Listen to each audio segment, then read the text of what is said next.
নমস্কার বন্ধুরা, আমি পলাশ বিশ্বাস আর আপনারা দেখছেন পলাশ বিশ্বাস ভিডিওস। আশা করি আপনারা প্রত্যেকে ভালো আছেন আর আপনাদের বাগানের গাছগুলিও ভীষণ ভীষণ ভালো আছে। বন্ধুরা, থাম্বনেল আর টাইটেল দেখে বুঝতেই পেরে গেছেন যে আজকের থেকে এই কাজগুলো শুরু করে দিন এবং বর্ষাকালে জবা গাছকে ভালো রাখতে হবে মাত্র 6টা টিপস মেনে।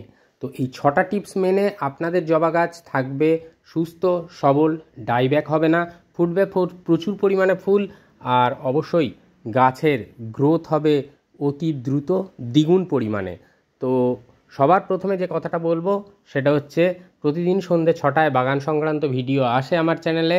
তাই বলবো, যারা এখনও চ্যানেলটি সাবস্ক্রাইব করেননি তাদের কাছে অনুরোধ করবো চ্যানেলটি সাবস্ক্রাইব করে রাখুন, পাশে থাকা বেল আইকনটা প্রেস করে অল করে দেবেন, যাতে আমার দেওয়া ভিডিও নোটিফিকেশান আপনাদের ফোন, কম্পিউটার অথবা টিভি স্ক্রিনে পৌঁছে যায়। তো বন্ধুরা, সবচেয়ে বড় যে কথাটা জবা গাছের 6টা টিপস মানতে বলবো, তার মধ্যে প্রথম টিপস যেটা মানতে হবে সেটা হচ্ছে, আপনাদের জবা গাছগুলো যে টবে রয়েছে সেই টবের মাটিতে কখনোই জল জমতে দেবেন না, যেন জল হোল্ড হয় না। মানে বৃষ্টি হলো জল জমে আছে এরকম যেন না হয়। জল নিষ্কাশন ব্যবস্থা সঠিক রাখতে হবে। আর অবশ্যই যে ড্রেনেজ হোলগুলো রয়েছে সেগুলো বাইরে থেকে খুঁচিয়ে দেবেন, যাতে করে ড্রেনেজ হোলটা একটু আলগা হয়ে যায়। এবং এটা মাঝে মাঝেই করতে হবে আপনাদেরকে, অন্তত মাসে 3বার এই কাজটা করতে হবে। বাইরে থেকে শক্ত কিছু নিয়ে ড্রেনেজ যে হোল রয়েছে টবের, সেই ড্রেনেজ হোলগুলোকে হালকা করে খুঁচিয়ে দিতে হবে। তাহলে হবে কি, যে যদিও কোনোভাবে মাটি এসে এই ড্রেনেজ হোল আটকায় তাহলে সেটা আলগা হয়ে যাবে। যদিও আমি যেভাবে বলি টবের মাটি নির্বাচন করতে, আপনারা যদি সেইভাবে করেন তাহলে এই সমস্যা হবার কথা নয়। এটা গেল প্রথম, যে টবের মাটিতে জল না জমতে দেওয়া। দ্বিতীয় কারণ যেটা, সেটা হচ্ছে আগাছা দমন। এই সময় দেখা যায় বৃষ্টিপাত প্রচণ্ড পরিমাণে হয়, দেখা যায় যে এই সময় দাঁড়িয়ে টবের মাটিতে অনেক আগাছা, যেমন ঘাস বা অন্যান্য যেসব জংলি গাছ, সেগুলো জন্মায়। একটাও জন্মাতে দেওয়া যাবে না, মানে জাস্ট দেখবেন আপনারা, ওটাকে তুলে ফেলে দিন। তো এটা করতে হবে। এটা 2 নম্বর পয়েন্ট। আমাদের জবা গাছকে সুস্থ রাখতে গেলে, ভালো রাখতে গেলে এই 2 নম্বর পয়েন্টটা ভীষণ গুরুত্বপূর্ণ। 3 নম্বর পয়েন্ট যেটা বলবো, টবের মিডিয়া ভিজে অবস্থায় কখনোই খোঁচাখুচি করতে যাবেন না। মানে টবের মিডিয়া হালকা ময়েশ্চার আছে, বা হালকা ময়েশ্চার থাকলে ঠিক আছে, কিন্তু যদি অতিরিক্ত ভিজে থাকে বা কাদা যাবে এরকম টাইপের থাকে, যে বৃষ্টি হচ্ছে, তখন খোঁচাখুচি করবেন না। দেখবেন বর্ষাকালে বৃষ্টি বিরতির দিন থাকে, সেই বৃষ্টি বিরতির দিনটা কাজে লাগান, মাটিটা হালকা করে খুঁচিয়ে দেবেন উপরের দিকের, কিন্তু ভিতরের দিকে কোনো মানে জোরে খোঁচাখুচি করতে যাবেন না, তাতে শিকড় ক্ষতিগ্রস্ত হতে পারে। তো এই যে মানে টবের মাটি খুঁচিয়ে দেওয়ার কারণটা হচ্ছে, পর্যাপ্ত পরিমাণে যাতে বাতাস, অক্সিজেন যাতে টবের মিডিয়ার মধ্যে যেতে পারে, এবং জল নিষ্কাশন যাতে সঠিকভাবে হয়, মাটি যাতে শক্ত হয়ে দলা পাকিয়ে না যায় সেই কারণে। তাহলে গাছ থাকবে ভালো, সুস্থ, সবল। এটা গেল 3 নম্বর পয়েন্ট। 4 নম্বর পয়েন্ট হচ্ছে সার প্রয়োগ। আমরা জবা গাছকে খাবার দেব। হ্যাঁ বন্ধুরা, বর্ষাকালেও খাবার দেব, সেটা জৈব হোক বা অজৈব হোক, মানে রাসায়নিক হোক, যেটাই হোক না কেন সেটা দেব। কিন্তু কিভাবে?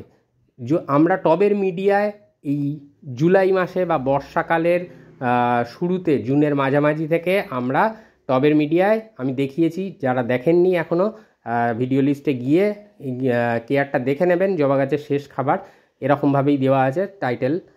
আর অবশ্যই সেই খাবারটা আপনারা মাসে একবারই দিতে হবে, সেটাকে দিয়ে দেবেন। তাহলে হবে কি, জবা গাছ কিন্তু পর্যাপ্ত খাবার পাবে প্রচুর পরিমাণে টবের মিডিয়া থেকে। আর অবশ্যই কিছু পাতায় ফোলিয়া স্প্রে করতে হবে, সেগুলো বলছি। তার আগে যেটা বলবো, যে গাছ এই সময় কিন্তু নাইট্রোজেন, মানে বৃষ্টি থেকে নাইট্রোজেনের মাত্রা প্রচুর পরিমাণে পায়, পাশাপাশি বেশ কিছু অনুখাদ্য বা মাইক্রোনিউট্রিয়েন্ট পেয়ে থাকে বৃষ্টির জল থেকে। যার ফলে আমরা দেখি, শুধু জবা গাছ বলে নয়, যে কোনো গাছের বৃদ্ধি 3 গুণ পরিমাণে হয় সাধারণ সময়ের থেকে। তাই আমি বলবো, এই সময় দাঁড়িয়ে ফসফেট বা পটাশ জাতীয় খাবার আপনারা দিন। ফসফরাস দেওয়ার দরকার নেই, পটাশ জাতীয় খাবার আপনারা পাতায় স্প্রে করবেন। টবের মিডিয়াতে মিক্সড খাবার যেটা আছে বললাম আমি, যে জবা গাছে বর্ষার আগে শেষ খাবার, ওই ভিডিওটা দেখে নেবেন, সেখানে ডিটেলস দেওয়া রয়েছে কী কী খাবার দিতে হবে। আর অবশ্যই পাতায় এই সময় দুটো এনপিকে আমি বলবো স্প্রে করতে, যদি পারেন খুব ভালো কাজ হবে। এক হচ্ছে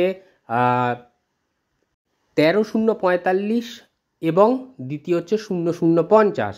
এই দুটো সপ্তাহে একবার করে স্প্রে করে দেবেন। বৃষ্টি বিরতির দিন একবারই করতে হবে এই মানে 30 দিনে। তো সেটা 13-0-45 একবার করলেন 30 দিনে এবং 00-50 একবার করলেন 30 দিনে। তো এই দুটো এনপিকে যদি পারেন স্প্রে করে দিতে পারেন, ভীষণ ভালো রেজাল্ট কিন্তু আপনারা জবা গাছ থেকে পাবেন। অর্থাৎ ফুলের মাত্রা কিন্তু অনেক অনেক বেশি হবে তো এই সার প্রয়োগ। এরপর 5 নম্বর কারণ, মানে 5 নম্বর পয়েন্ট যেটা জবা গাছকে ভালো রাখতে হবে, সুস্থ রাখতে হবে, সেটা হচ্ছে 10 দিনের ব্যবধানে কীটনাশক এবং ফাঙ্গিসাইডের ব্যবহার। কীটনাশক 10 দিনের ব্যবধানে করতে হবে। আর এই সময় দাঁড়িয়ে মানে এখন এই জুন মাস, তো এই জুন মাসের মাঝামাঝি থেকে জুলাইয়ের মাঝামাঝি অবধি 30 দিন হিসাবে ধরে নেবেন, নিয়ে 10 বার করে মানে 10 দিনের ব্যবধানে 3 বার আপনাকে কীটনাশক গাছে প্রয়োগ করতে হবে। দুরকম কীটনাশক রাখবেন, ঘুরিয়ে ফিরিয়ে স্প্রে করে দেবেন। কোনো ধরনের পোকামাকড় আক্রমণ করবে না আপনার জবা গাছে, কারণ বর্ষাকালে আমরা দেখি যে গাছে কিন্তু পোকামাকড়রাও বাসা বাঁধে, আসে বংশ বিস্তারের জন্য, গাছের পাতাটাকে বেছে নেয়। তো সেই জন্য আমি বলবো এই কীটনাশকের ব্যবহার যদি আপনারা করতে থাকেন, কোনো পোকামাকড় কিন্তু আপনাদের জবা গাছে আসবে না। আর হ্যাঁ, এতে কোনো ক্ষতিও হবে না, কারণ প্রচুর অর্গ্যানিক কীটনাশক কিন্তু বাজারে রয়েছে। তো যে কোনো অর্গ্যানিক কীটনাশকও ব্যবহার করতে পারেন, কোনো সমস্যা নেই। আর এছাড়া আমি যেটা বলবো, টবের মিডিয়ায় তরল খাবার যেগুলো আমি দেখাবো, এর পরেও ভিডিও আসবে বানানো। তো পটাশিয়াম জাতীয় খাবার আপনাকে কিন্তু টবের মিডিয়ায় প্রদান করতে হবে। তার পাশাপাশি ভিনিগার যদি টবের মিডিয়ায় হালকা করে স্প্রে করে দেন গাছের পাতায় এবং টবের মিডিয়ায় দিয়ে দেন, তাহলে পিঁপড়ে, কেঁচো, কেন্ন, শামুক এগুলো কিন্তু হবে না।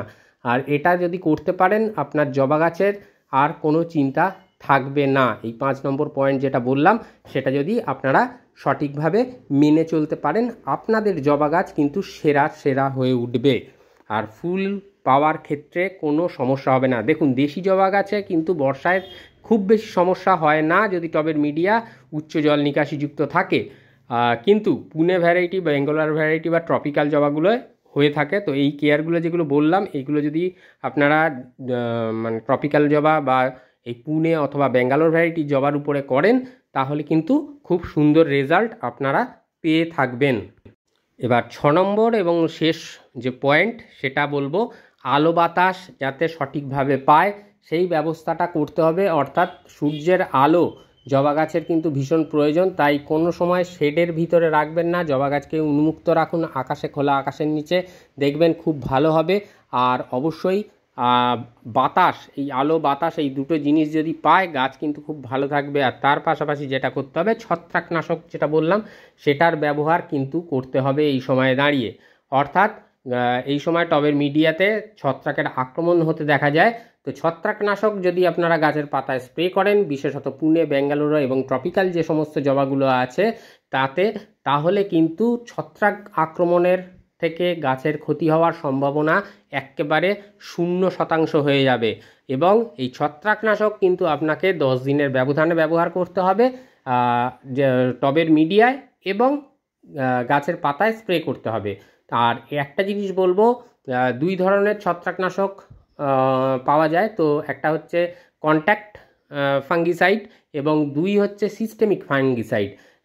আবার দুটো একত্রেও পাওয়া যায়, মানে কিছু কিছু ফাঙ্গিসাইড আছে বা ছত্রাকনাশক আছে যার মধ্যে 2 ধরনের কম্পোজিশনই বর্তমান, যেমন সাফ একদম অল্প টাকায় বা অল্প মূল্যে দামেতে পাওয়া যায়। এই সাফ ফাঙ্গিসাইডের মধ্যে কিন্তু কন্ট্যাক্ট এবং সিস্টেমিক উভয় গুণসম্পন্ন ফাঙ্গিসাইড মানে কম্পোজিশন রয়েছে, যেটা টাচ অর্থাৎ গাছের পাতায় যে ছত্রাক রয়েছে বাইরে থেকে সেটাকেও যেমন নির্মূল করবে, তেমনি কিন্তু গাছের সিস্টেমের মানে গাছের ভিতরে ঢুকে ইমিউনিটি সিস্টেমকে হার্ট করে তারাও ছত্রাক না মানে তাড়াতে সাহায্য করবে। যেমন টাটা ব্লাইটক্স আছে, রেডোমিল গোল্ড আছে, এগুলো ব্যবহার করতে পারেন। ঘুরিয়ে ফিরিয়ে ব্যবহার করতে পারলে ভীষণ ভালো রেজাল্ট আপনারা পাবেন। তো এই নিয়মগুলো যদি মেনে চলতে পারেন, এই বর্ষায় জবা গাছের বৃদ্ধি দ্বিগুণ হবে, কোনো ধরনের কোনো সমস্যায় আপনার জবা গাছ পড়বে না। এই 6টা গুরুত্বপূর্ণ টিপস আপনারা মেনে চলুন আপনাদের জবা গাছে, দেখবেন সেরা সেরা জবা গাছ আপনার বাগানেই রয়েছে এবং অজস্র পরিমাণে ফুল আপনি কিন্তু পাচ্ছেন। তো আশা করি বন্ধুরা বুঝতে পারলেন যে কিভাবে বর্ষাকালে জবা গাছের পরিচর্যা আপনারা করবেন। তো আজকের মতো এ পর্যন্তই, আবার আসছি আগামীকাল ঠিক সন্ধ্যে 6টায়। ততক্ষণ সকলে সুস্থ থাকুন, ভালো থাকুন, প্রচুর পরিমাণে গাছ লাগানোর পাশাপাশি অবশ্যই দেখতে থাকুন পলাশ বিশ্বাস ভিডিওস। মন থাক চিরসবুজ, পৃথিবী হোক সবুজময়, এই বলে আজকে এখানেই সমাপ্ত করছি। আবার আসছি আগামীকাল ঠিক সন্ধ্যে 6টায়। খুব ভালো থাকবেন সকলে, নমস্কার।